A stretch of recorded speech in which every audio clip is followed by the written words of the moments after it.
ലിംഗനീതിയില്ലാത്ത cyber ഇടങ്ങൾ. She news പരമ്പര.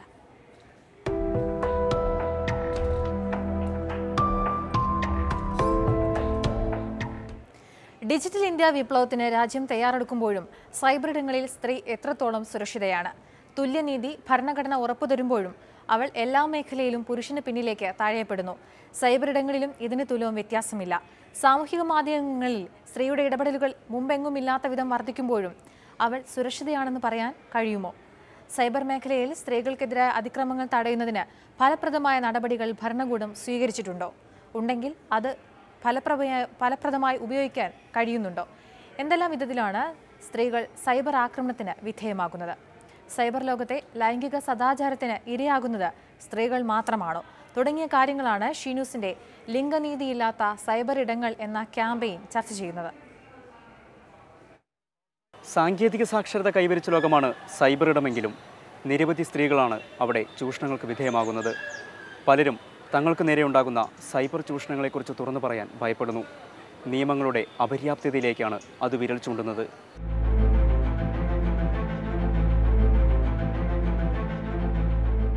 Computer മീഡിയത്തിൽ സൃഷ്ടിച്ചെടുക്കുന്ന ഒരു പ്രതീതി ലോകമാണ് സൈബർ ഇടം. ഈ പ്രതീതി ലോകത്തെ പൗരന്മാരാണ് സാങ്കേതിക സാക്ഷരതയുള്ള എല്ലാവരും. ഇവരെ സൈബർ സിറ്റിസൺസ് എന്ന് വിളിക്കപ്പെടുന്നു. പൊതുസമൂഹത്തിലുള്ള എല്ലാ ആചാരവും ദുരാചാരവും സദാചാരവും ഏറിയും കുറഞ്ഞും പ്രതിഫലിക്കുന്ന ഇടമാണ് സൈബർ ലോകം. അറിവിൻ്റെ ജനാധിപത്യവത്കരണത്തിനും അസംഘടിതമായ ജനാധിപത്യ ശബ്ദങ്ങൾക്കും ഏകീകൃത വേദിയൊരുക്കുന്നു ഇവിടം. എന്നാൽ മറ്റെല്ലാ മേഖലകളെയും അപേക്ഷിച്ച് സാങ്കേതിക സാക്ഷരത കൈവരിച്ച സൈബർ ഇടത്തിലും സ്ത്രീകൾ സുരക്ഷിതരല്ലെന്നാണ് വിവിധ പഠനങ്ങൾ വ്യക്തമാക്കുന്നത്.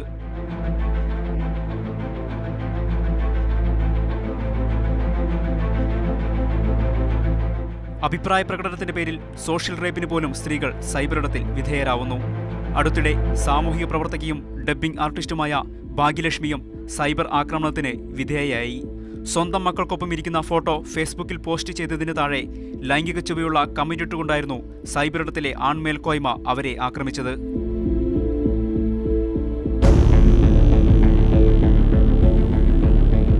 പല സ്ത്രീകളും പറഞ്ഞു കേട്ടിട്ടുണ്ട്, പോസ്റ്റ് ഇട്ട് കഴിഞ്ഞാൽ വഴി തോന്നിയത് വിളിച്ചു പറയുക. ഒരു സെൻസറിങ് ഇല്ല. ശരിക്കും സെൽഫ് സെൻസർഷിപ്പ് വേണമല്ലോ ഒരു തരത്തിലെങ്കിലും. ഒരു മര്യാദയുടെ ഒരു സംസ്കാരത്തിൻ്റെ ഒരു ഭാഷ സൈബർ ഇടങ്ങളിൽ ഇല്ല. സ്വതന്ത്രമായ അഭിപ്രായ പ്രകടനം നടത്തുന്ന സ്ത്രീകൾ അവർ ഏത് ഉന്നത മേഖലയിലും ആയിക്കൊള്ളട്ടെ സൈബർ ഇടത്തിൽ ആക്രമണത്തിന് വിധേയയാകുന്നു. 2016 കൊച്ചി കേന്ദ്രമായി പ്രവർത്തിക്കുന്ന GOIS സോഫ്റ്റ്വെയർ ലാബ് നടത്തിയ പഠനം ഞെട്ടിക്കുന്നതാണ്. പ്രായഭേദമന്യേ എല്ലാ വിഭാഗം സ്ത്രീകളും ഓൺലൈൻ ചൂഷണങ്ങൾക്ക് വിധേയരാകുന്നു.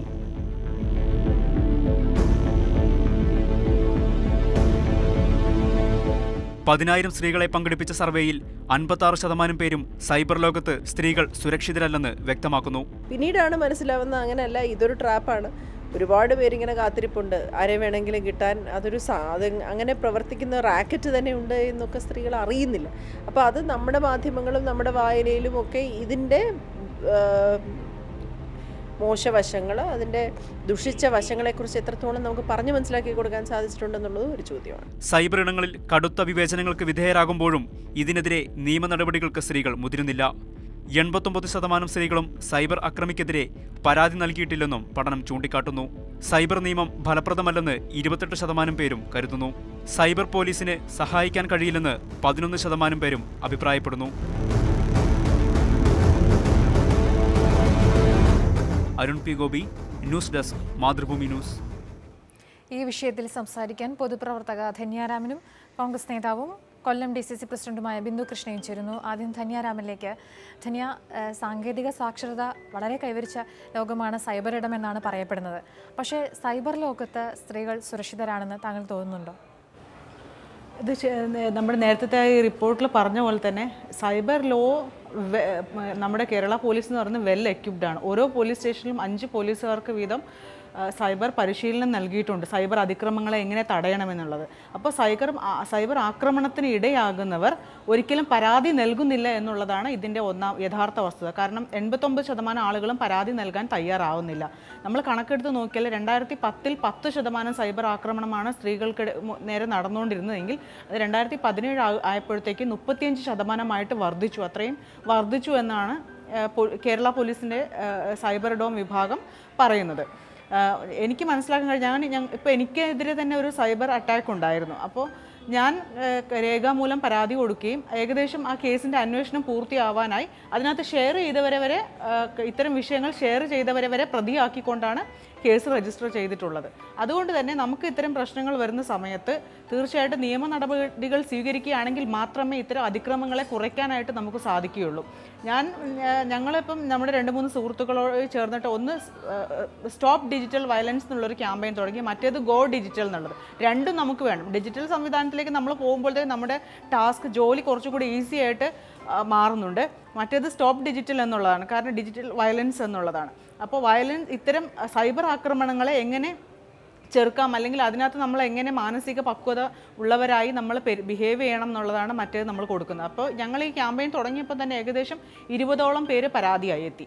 ഈ പരാതിയായി വരുന്നവർ പറയുന്നത് ഒരിക്കലും ഞങ്ങളുടെ പേര് പുറത്തു പറയരുത് എന്നാണ്. അപ്പോൾ പലരും ഇന്നും ഭയത്തോടു കൂടിയാണ് ഇത്തരം പരാതി കൊടുക്കാനായിട്ട് തന്നെ മുൻപോട്ടേക്ക് വരാത്തതിന്റെ പ്രധാന കാരണം ഇത് പൊതുസമൂഹം അറിയും എനിക്ക് എന്തോ സംഭവിച്ചു എന്ന് ആളുകൾ കരുതുന്നു. ശ്രീമതി ബിന്ദു കൃഷ്ണ, സ്വതന്ത്രമായ അഭിപ്രായ പ്രകടനങ്ങൾ നടത്തുന്ന സ്ത്രീകളെ പൊതുവെ സോഷ്യൽ മീഡിയയിൽ വളഞ്ഞിട്ട് ആക്രമിക്കുന്ന ഒരു കാഴ്ചയാണ് പലപ്പോഴും നാം കാണുന്നത്. ഇത്തരത്തിൽ സോഷ്യൽ മീഡിയയിലും ഒരു ലിംഗനീതി നടപ്പാകുന്നുണ്ടോ? തീർച്ചയായും സോഷ്യൽ മീഡിയയിൽ ലിംഗനീതി ഇല്ല എന്ന് മാത്രമല്ല, സ്ത്രീകളെ ആക്രമിക്കുവാൻ പതിയിരുന്ന് ആക്രമിക്കുന്ന എന്ന രീതിയിൽ ഏതറ്റം വരെയും ആക്രമിക്കാമെന്ന സാഹചര്യത്തിലേക്കാണ് ഈ സൈബർ കുറ്റകൃത്യങ്ങൾ പോയിക്കൊണ്ടിരിക്കുന്നത്. ഇവിടെ ചർച്ചയിൽ പറഞ്ഞതുപോലെ തന്നെ നിരന്തരമായി സ്ത്രീകളെ അപകീർത്തിപ്പെടുത്തുകയും അപമാനിക്കുകയും ഒക്കെ ചെയ്യുന്ന സാഹചര്യങ്ങൾ, സെലിബ്രിറ്റി ആയിക്കോട്ടെ അല്ലാത്ത സാധാരണക്കാരായിക്കോട്ടെ, വലവിരിച്ച് കാത്തിരുന്ന അപായപ്പെടുത്താൻ പല രീതിയിൽ അത്തരം ആളുകൾ അതൊരു ഭാഗത്ത്. മറുഭാഗത്ത് സ്വതന്ത്രമായ അഭിപ്രായം പറയുന്നവരെ, അത് ഏത് രാഷ്ട്രീയ പാർട്ടിയിലോ അല്ലെങ്കിൽ സ്വതന്ത്രമായ സാംസ്കാരിക സാമൂഹ്യ രംഗത്ത് നിൽക്കുന്ന അത്തരം ആളുകളെ അവർ പറയുന്ന അഭിപ്രായങ്ങളുടെ പേരിൽ സൈബർ ഇടത്ത് വളഞ്ഞു വെച്ച് ആക്രമിക്കുമ്പോൾ അതിൽ എല്ലാ രാഷ്ട്രീയ പ്രസ്ഥാനക്കാരും പരസ്പരം മത്സരിക്കുകയാണ്. ഇത് എല്ലാ സംഘടനകളും സ്വയം ഒരു അച്ചടക്കത്തിന്റെ ഭാഗമായി കൂടി വരണം. പുരുഷന്മാർ തമ്മിൽ അഭിപ്രായ വ്യത്യാസം ഉണ്ടാകുമ്പോൾ അത് ആശയപരമായി നേരിടുകയും സ്ത്രീകൾ പറയുന്ന അഭിപ്രായത്തിൽ വ്യത്യസ്ത അഭിപ്രായം വരികയോ വിയോജിപ്പ് വരികയോ ചെയ്താൽ അവരുടെ ശരീരത്തെ മുന്നിൽ നിർത്തിക്കൊണ്ട് ആക്ഷേപിക്കുകയും അപമാനിക്കുകയും ചെയ്യുന്ന ഒരു സാഹചര്യം. ഒരു പുരുഷനെയും ശരീരത്തെ നിർത്തിക്കൊണ്ട് എതിർക്കുന്നില്ല, ആക്ഷേപിക്കുന്നില്ല, മറ്റു തരത്തിലാണ് ആക്ഷേപിക്കുന്നത്. എന്തുകൊണ്ട് ആശയപരമായി സ്ത്രീയെ നേരിടുന്നില്ല എന്നൊരു ചോദ്യവും വളരെ പ്രസക്തമാണ്. എല്ലാ ദിവസവും ഇതുപോലെ സ്ത്രീകൾക്കെതിരെ നടക്കുന്ന അതിക്രമങ്ങൾ, സൈബർ കുറ്റകൃത്യങ്ങൾ കൈകാര്യം ചെയ്യാനുള്ള പോലീസിന്റെ വിഭാഗം കാര്യക്ഷമമാണ് എന്ന് പറയുമ്പോഴും 66A പോലുള്ള വകുപ്പുകൾ എടുത്തു കളഞ്ഞ ഇന്ത്യയിലെ ശിക്ഷാ നിയമങ്ങൾക്ക് എത്രത്തോളം കാര്യപ്രാപ്തി, പല്ലും നഖവും ഇല്ലാത്ത രീതിയിലേക്കൊരു നിയമമായി പോയി എന്നതാണ് അതിന്റെ യാഥാർത്ഥ്യം. കേസ് എടുക്കുന്നതിനപ്പുറത്തേക്ക് എന്ത് ശിക്ഷ ഇവർക്ക് വാങ്ങിക്കൊടുക്കാൻ പറ്റും? കുറച്ച് അനുബന്ധ വകുപ്പുകൾ ഉണ്ട് എന്നതിനപ്പുറത്തേക്ക് സമഗ്രമായൊരു നിയമ പരിഷ്കാരം കൂടി ഈ രംഗത്ത് ആവശ്യമാണ്. ആവിഷ്കാര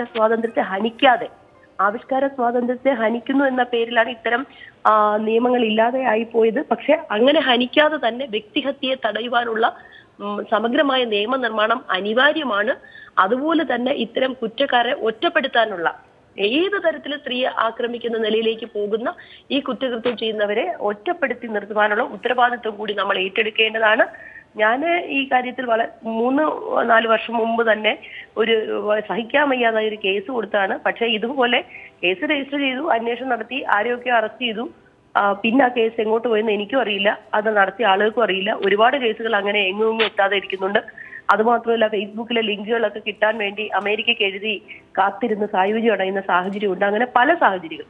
ഒരു കാര്യം, സൈബർ നിയമം സമഗ്രമായി പരിഷ്കരിക്കപ്പെടേണ്ടതും ആ കുറ്റവാളികൾ നിയമത്തിന്റെ കൈ പിന്നാലെയുണ്ട് എന്ന് ബോധ്യമുണ്ട് എങ്കിൽ ഒരു പരിധിവരെ കുറയും. ഒപ്പം തന്നെ ഒരു സൈബർ സാക്ഷരത അനിവാര്യമാണ്. ഇത്തരത്തിൽ സ്ത്രീകളെ ആക്രമിക്കുന്ന നല്ല ഒരു സ്ത്രീയെ കണ്ടാൽ, ഏതെങ്കിലും തരത്തിൽ കഴിവ് തെളിയിച്ച ഒരു സ്ത്രീയെ കണ്ടാൽ അവൾക്കെതിരെ 2 മോശം വാക്കുകൾ എഴുതിയിടാതെ മനസമാധാനം കിട്ടാത്ത ഒരുപാട് ആളുകൾ അതിനകത്തുണ്ട്. ഒരു ഫോട്ടോ ഇട്ടാൽ പോലും അതിന്റെ അടിയിൽ വന്ന് കമന്റ്സ് ഇടുന്നത്, ഇത്തരത്തിലെല്ലാം വിയോജിപ്പുകൾക്കപ്പുറത്തേക്ക് അങ്ങേയറ്റ അപമാനിക്കലുകളുടെ ഇടമായി ഇത് മാറുകയാണ്. വലിയൊരു ക്യാമ്പയിൻ അനിവാര്യമാണ് ഇതിനെതിരെ പ്രതികരിക്കാൻ. ധന്യരാമൻ, ഇപ്പോൾ ബിന്ദു കൃഷ്ണ പറഞ്ഞു, താങ്കളും പറഞ്ഞു, നിങ്ങൾക്കെതിരായ പരാതി പോലീസിനെ അറിയിച്ചു, കേസ് ഉണ്ടായി. ബിന്ദു കൃഷ്ണ പറഞ്ഞു അതിന് പിന്നെ യാതൊരു വിവരവുമില്ല എന്ന കാര്യം. നിങ്ങൾ പറഞ്ഞു ഇതിൻ്റെ നടപടിക്രമങ്ങൾ പുരോഗമിക്കുകയാണെന്ന്. എന്നാൽ സൈബർ ആക്രമണങ്ങൾക്ക് വിധേയാവുന്ന സ്ത്രീകളിൽ ഭൂരിഭാഗം പേരും പരാതിപ്പെടുന്നില്ലെന്നാണ് ഇപ്പോൾ പഠനങ്ങൾ തന്നെ വ്യക്തമാകുന്നത്. ഇതിൻ്റെ പ്രധാനപ്പെട്ട കാര്യം അത് നിയമങ്ങളുടെ അപര്യാപ്തത. മറ്റൊന്ന്, ഇതിൻ്റെ പിന്നാലെ നടന്ന നിയമങ്ങളുടെ നൂലാമാലകളിൽപ്പെട്ട് കാലതാമസം വരുന്നു, നീതി ലഭ്യമാകുന്നില്ല എന്നുള്ള ഒരു വിശ്വാസം. ഇത് തന്നെയല്ലേ ഒരുപക്ഷെ സ്ത്രീകളെ ഇത്തരം പരാതികൾ ഉയരുമ്പോൾ അത് പോലീസിനെ സമീപിക്കുന്നതിൽ നിന്ന് പിന്തിരിപ്പിക്കുന്നത്? അല്ല, സൈബർ ആക്രമണത്തിന് ഇരയായ ഒരു സ്ത്രീ പരാതിയായിട്ട് മുമ്പോട്ടേക്ക് പോകുമ്പോൾ അവരെ ഏത് രീതിയിൽ പൊതുസമൂഹം കാണും എന്നുള്ളൊരു ഭയമാണ് ഇത്തരക്കാരെ പരാതിയായിട്ട് മുമ്പോട്ട് പോകാനായി അനുവദിക്കാത്തത്. ഒന്ന്, മാധ്യമപ്രവർത്തകരെ, സാമൂഹ്യ പ്രവർത്തകരെ, രാഷ്ട്രീയ പ്രവർത്തകർ ഇവരൊക്കെ സ്വതന്ത്രമായി അവരുടെ അഭിപ്രായം പറയുന്ന സമയത്ത് ഏറ്റവും കൂടുതൽ ഇത്തരം സ്ത്രീകൾക്ക് നേരെയാണ് ഏറ്റവും കൂടുതൽ അതിക്രമം ഉണ്ടാകുന്നത്. ചേച്ചി പറഞ്ഞ പോലെ തന്നെ പുരുഷന്മാർക്ക് നേരെ ഒരിക്കലും അവരുടെ ശാരീരികമായിട്ടുള്ള ആക്രമണം ഉണ്ടാകുന്നില്ല. സ്ത്രീകൾക്ക് നേരെയാണ് അവരെ ശരീരത്തെ ഉപയോഗിച്ചുകൊണ്ട് ഏറ്റവും ചീത്തയായിട്ടുള്ള ഭാഷ ഉപയോഗിച്ചുകൊണ്ടാണ് ഓരോ സ്ത്രീകളെ പറ്റി എഴുതുന്നത്. അതിന് രാഷ്ട്രീയ ഭേദമന്യേ, പദവി ഭേദമന്യേ, ജാതി മത ഭേദമന്യേ ഇത് ഇപ്പോഴും തുടരുന്നുണ്ട് എന്നുള്ളതാണ്. ഈ സൈബർ നിയമങ്ങളെക്കുറിച്ച് പറയുകയാണെങ്കിൽ പോലീസുകാരെ എനിക്ക് മനസ്സിലാക്കാൻ കഴിഞ്ഞിട്ടുള്ളത്, പോലീസ് ഈ കേസിൻ്റെ അന്വേഷണം കംപ്ലീറ്റ് ചെയ്ത് കോടതിയിലേക്ക് എത്തിക്കുന്നുണ്ട്. അങ്ങനെ കോടതിയിൽ എത്തിച്ച കേസുകൾ നിരവധിയാണ്. പക്ഷേ ഇതൊരു സൈബർ നിയമം എന്ന് പറയുന്ന ഒരു പുതിയ നിയമം ആയതുകൊണ്ട് തന്നെ കോടതിക്ക് തന്നെ ഇതിനകത്തൊരു കൺഫ്യൂഷനുണ്ട്. അതുകൊണ്ടാണ് കോടതി ഇത്തരം കേസുകൾ വിളിക്കുകയോ അല്ലെങ്കിൽ അതിനകത്ത് നടപടികൾ സ്വീകരിക്കുകയോ ശിക്ഷ വിധിക്കുകയോ ചെയ്യാത്തത്. കോടതിയുടെ സൈബർ ലോകത്ത് സ്ത്രീകൾക്കെതിരെ അതിക്രമങ്ങൾ തുടരുന്നു എന്നാണ് പുതിയ പഠനങ്ങളെല്ലാം വ്യക്തമാക്കുന്നത്.